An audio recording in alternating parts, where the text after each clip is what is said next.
नहीं, नहीं, नहीं, नहीं। क्या हुआ जी? फिर कोई सपना देखने लगे क्या?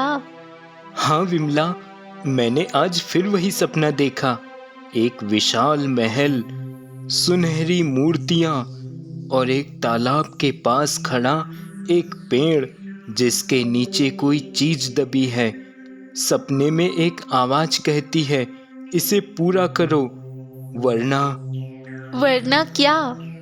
पता नहीं विमला, इसके आगे मुझे कुछ सुनाई ही नहीं देता है।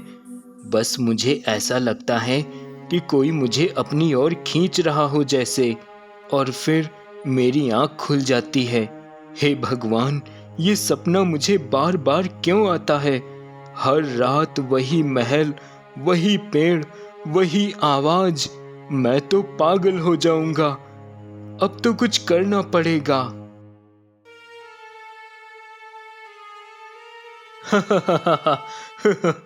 अरे रामू, सपना तो सपना है।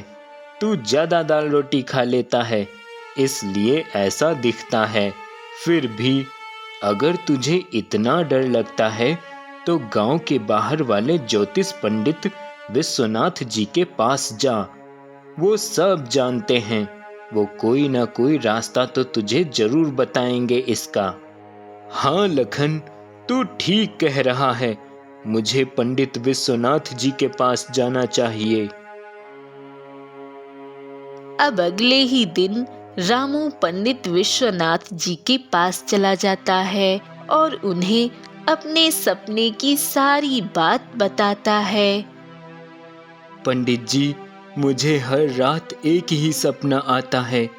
एक महल, एक पेड़ और कोई आवाज जो कहती है कि कुछ पूरा करना है। मैं बहुत डर जाता हूँ। ये क्या हो रहा है? सपनों का संसार रहस्यमयी है।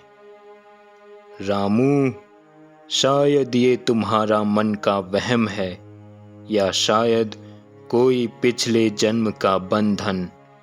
मैं गणना करता हूँ। मुझे कुछ स्पष्ट दिख नहीं रहा है। ये कोई सपना साधारण बात नहीं है। तुम्हें खुद इसका जवाब खोजना होगा।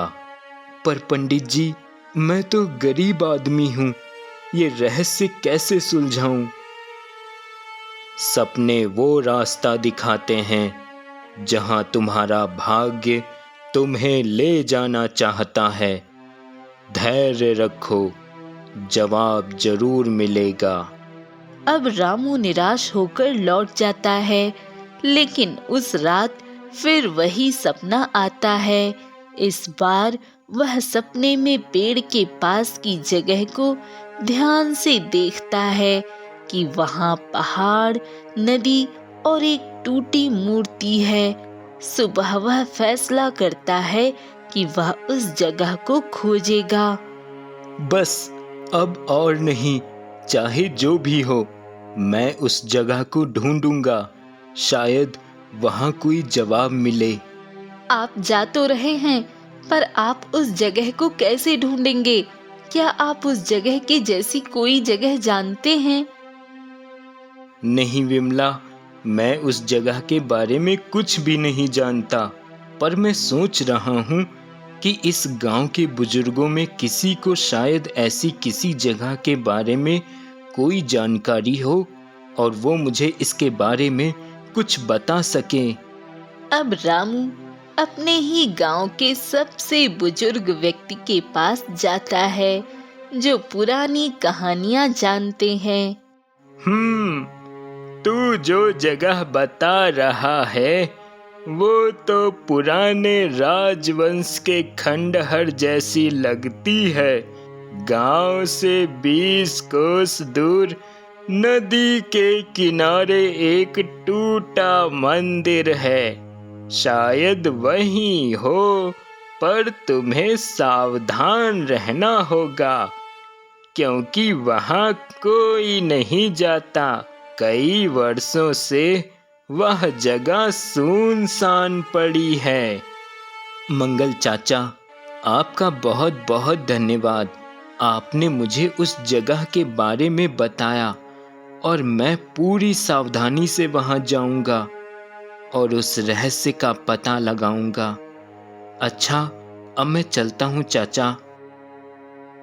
अब रामू उस खंडहर की तलाश में निकल पड़ता है और चलते चलते वह उस खंडहर के पास पहुंच जाता है। वहां उसे सपने जैसा पेड़, तालाब और टूटी मूर्ति दिखती है। वह पेड़ के नीचे खोदने लगता है और उसे एक पुराना तांबे का बक्सा मिलता है। बक्से में एक तावीज और एक पत्थर की शिला होती है जिस पर प्राचीन लेख खुदा है। ये क्या है? ये तो वही तावीज है जो मैंने सपने में देखा था। वह तावीज पहन लेता है और अचानक उसे चक्कर आता है और वह बेहोश हो जाता है। और अचानक जब उसे होश आता है तो वह एक राजा के रूप में एक भव्य महल में होता है। वह राजा विक्रम सिंह है जो सैकड़ों साल पहले का शासक था।